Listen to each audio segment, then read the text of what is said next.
Baik, Assalamualaikum warahmatullahi wabarakatuh. Kami dari kelompok 6 akan mendemonstrasikan tugas project based learning virtual machine dan keamanan.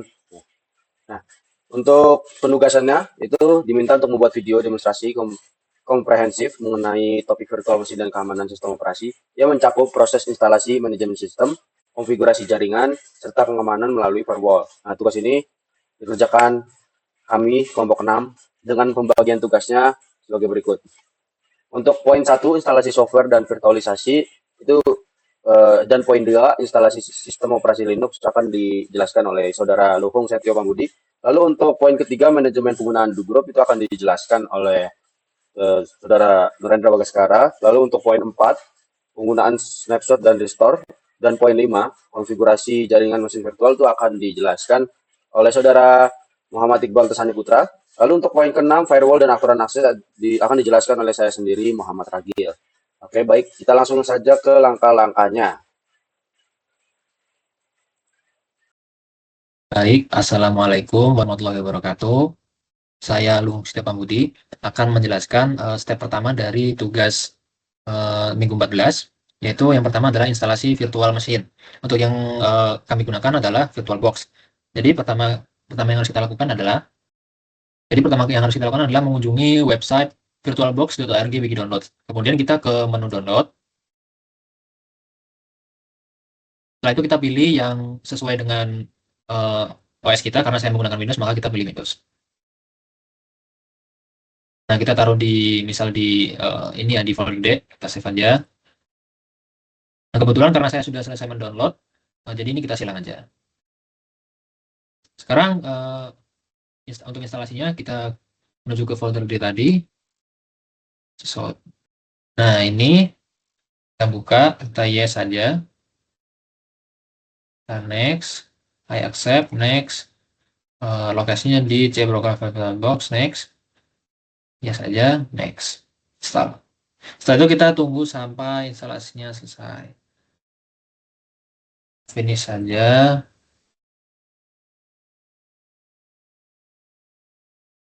Ini untuk tampilan awalnya Oracle VirtualBox Manager. Nah, setelah ini kita akan memasukkan Ubuntu dan install serta konfigurasi dan alokasi memori, CPU, serta harddisknya. Nah, tapi sebelumnya kita harus download dulu Ubuntunya karena filenya lumayan gede, 5 GB. Jadi saya sudah download juga untuk file ini. Caranya sebenarnya kita cukup akses ubuntu.com, dan di awal kita masuk ke website ini sudah ada menu download di sini ya. Jadi kita tinggal klik aja download. Dan kita tunggu beberapa saat. Nah, untuk direktorinya saya meletakkan juga di D di Syshop dan di Ubuntu. Nah, karena sudah install, jadi kita skip saja untuk part ini. Oke, selanjutnya kita akan memasukkan Linux Ubuntu tadi ke dalam virtual machine. Nah, untuk import file Ubuntu ke virtual box ini, kita klik new. Terus kita namain dulu, misal Ubuntu ya. Ubuntu. Untuk ISO image-nya, kita cari dulu di folder yang sudah kita install tadi, di Ubuntu. Nah, kita open aja. Kemudian kita next. Nah, untuk ini mungkin kita ganti namanya menjadi praktikan, seperti pada praktikum. Dan untuk passwordnya kita set praktikan juga ya.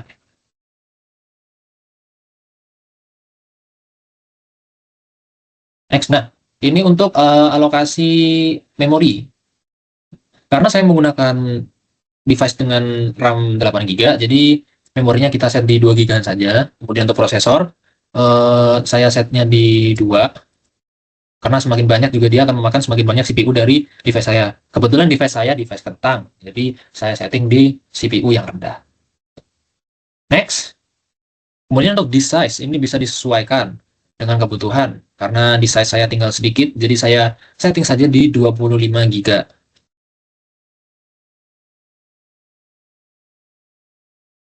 Nah, ini untuk spesifikasinya, mesin yang Ubuntu, mesin foldernya dia akan disimpan di DMS Ubuntu, ISO image-nya dari sumber yang tadi, username-nya praktikan, base memorinya 2 GB, prosesornya 2, dan di size-nya 25 GB. Kita finish saja. Nah, kemudian setelah itu kita langsung masuk ke Ubuntu-nya aja ya tadi. Oke, jadi ini lanjutan untuk video yang tadi. Karena di laptop saya itu crash, Linux-nya tidak bisa diinstal, jadi saya install ulang di laptop teman satu kelompok saya, laptop Muhammad Ragil. Nah, di sini saya install ulang dengan cara yang sama seperti yang saya lakukan sebelumnya. Karena laptop saya tidak kuat ternyata. Makanya saya teruskan penginstalannya di sini. Nah, ini untuk lanjutannya yang tadi seperti ini. Ini loading dulu ya.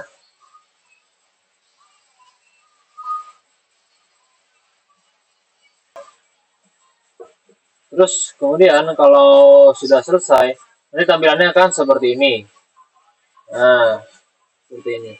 Ini menandakan bahwa Linux-nya sudah bisa dipakai. Baik, selanjutnya di sini adalah manajemen pengguna dan grup.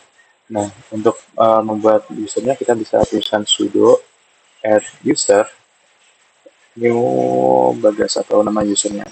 Nah, di sini kita akan diminta menginputkan password dari Ubuntu-nya karena masih menggunakan sudo. Ini passwordnya, kita bikin password baru. Kita ulangi lagi. Nah, kita isikan nama full-nya, kita enter. Nah, ini kita skip aja. Enter.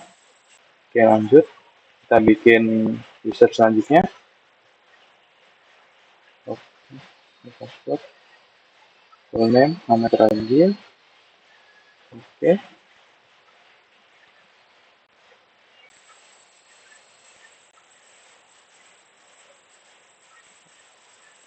Oke.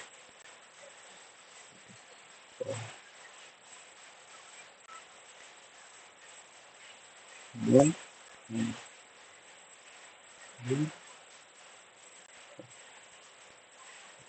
nah, setelah kita membuat usernya tadi, kita membuat grupnya dengan cara menuliskan sudo group add nama grupnya kelompok 6. Nah, setelah itu kita masukkan usernya ini ke dalam grupnya dengan cara sudo usermod -ag kelompok 6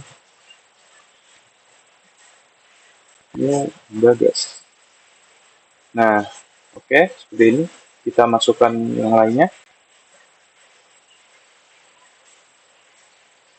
Oke, selanjutnya setelah kita masukkan, kita jadikan owner dengan cara menulis user ini kita jadikan owner dengan cara menuliskan sudo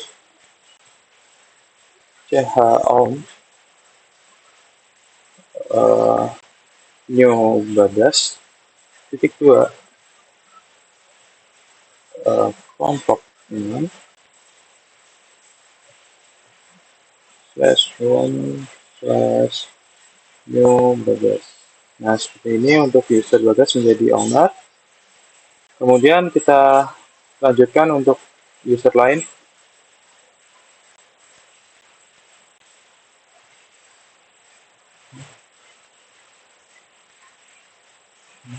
Nah, ini udah menjadi owner. Kemudian untuk permission-nya bisa kita tuliskan seperti ini. Sudo chmod 700 itu untuk permission /home/new bagas. Ini untuk usernya. Oke, kita ulangi untuk bentar. Oke. Untuk user lain kita juga masukin. Nah, ini udah dikasih permission. Nah, kemudian untuk menampilkannya kita ketik s home new bagas. Maaf, ini bintang. Karena untuk menampilkan semuanya. Nah, ini di sini untuk sudah tertampil semua ya. Nah, untuk mengecek secara manual, kita bisa menggunakan grup new bagas. Nah, di sini kita menampilkan informasi dari user bagasnya seperti itu.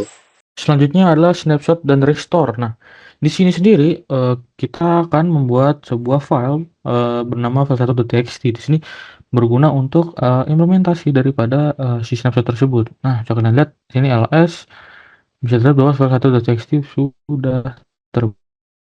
Nah, kenapa harus buat satu file gitu? Karena file ini akan di gitu.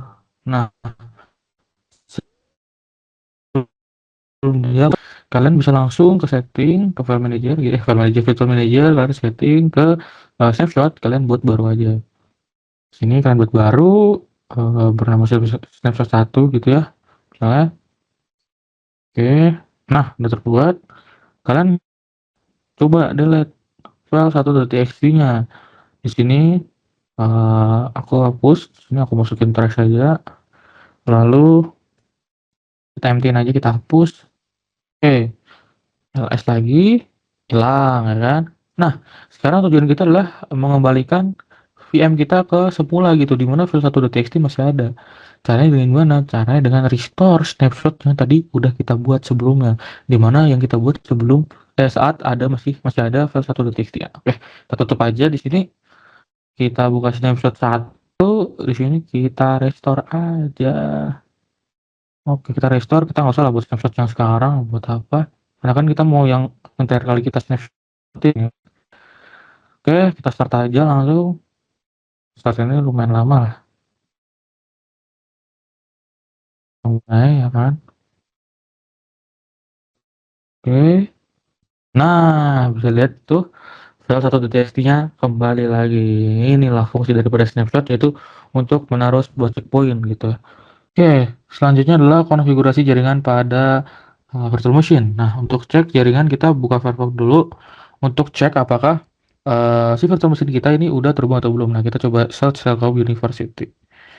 Nah, keluar. Berarti virtual machine ini udah terhubung kepada suatu jaringan gitu ya. Kita coba cek di settingannya. Ke setting, lalu ke network. Nah, di sini ada adapter 1, kalian bisa lihat bahwa enable-nya sudah tercentang dengan mode yang diambil adalah NAT, di mana NAT ini itu gunanya gimana ya? Dia metodenya tuh lebih aman dan juga lebih terbatas gitu. Nah, sedangkan di situ ada yang lain yaitu bridge adapter, di mana mode tersebut itu lebih terbuka dan juga komunikasinya dua arah, sehingga berbeda dengan NAT gitu, yang dimana dilakukan secara tidak langsung gitu, sedangkan yang bridge adapter adalah secara langsung seperti itu. Oke, kita lanjut. Karena udah terbukti ini ya, terhubung ke suatu jaringan, kita langsung implementasikan ping aja gitu ya langsung. Di sini kita coba ping Google lah. Oh, nah, salah, kurang.com. Nah, google.com. Nah, di sini kita bisa lihat bahwa ternyata kita berhasil gitu melakukan ping kepada Google gitu. Sehingga memang benar gitu bahwa virtual machine ini sudah terhubung kepada suatu jaringan. Oke, lanjut. Kita akan mencoba crawl. Nah, di crawl sendiri ini kita harus ngecek apakah crawl tersebut udah terinstall di VM kita gitu. Karena berbeda, biasanya nggak semua sama ya. Kita coba cek aja pakai crawl min version gitu. Crawl min version. Terus, nah, salah tulis nih. Ntar, oke, crawl min version. Lalu di sini ternyata udah ke download, udah terinstall, jadi kita bisa langsung eksekusi crawl-nya aja. Di sini kita crawl pakai https. Google lagi ya kita https google.com. Google.com. Orang www kitanya. Ntar. Oke, nah bisa kalian lihat di sini terlihat bahwa crawl-nya juga udah berhasil gitu ya.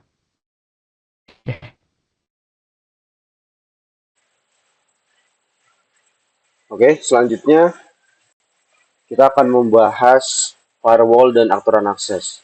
Langkah pertama yang harus kita lakukan yaitu install Unduplicated Firewall atau UFW. Kita akan melakukan sudo apt update dulu.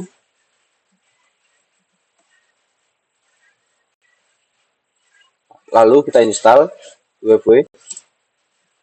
Install UFW.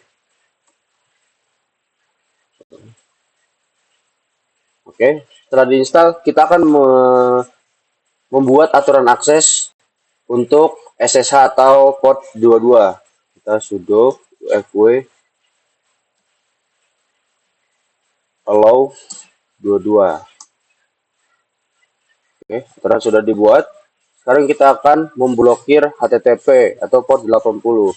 Sudo UFW deny 80. Oke, untuk kedua rule sudah dibuat. Sekarang kita akan melihat status rule tersebut.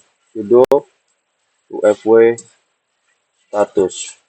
Nah, status sudah selesai. Lalu kita akan melakukan testing aturan akses dan menguji koneksi SSH. Kita akan ngetesnya pakai sudo. Kita curl aja, menampilkan curl dari HTTP localhost. Nah, proses ini violate dikarenakan terblokir oleh firewall yang tadi kita sudah buat aturannya. Sekarang kita akan menguji koneksi SSH dari firewall tersebut. Nah, dengan perintah sudo, kita akan lihat IP-nya dulu. Untuk IP virtual mesin virtual kita yaitu ini 10.02.5. Oke.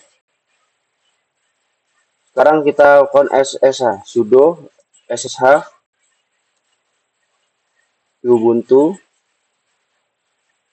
10.2.0.2.15. Enter. Nah, untuk status SSH-nya sudah terkoneksi dengan host ya, untuk host yang dengan IP 10.0.2.15 untuk portnya 22 dan connection diffuse. Oke. Nah, untuk firewall dan aturan akses sekiranya seperti itu sudah berhasil didemonstrasikan. Oh ya, sekalian penutupan. Sekian dari kelompok kami untuk demonstrasi tugas siswa terakhir ini. Kurang lebihnya mohon maaf lahir batin dari kelompok kami, Bu. Semoga sehat selalu dan tidak ketemu lagi di mata kuliah sistem operasi ini. Terima kasih, Bu.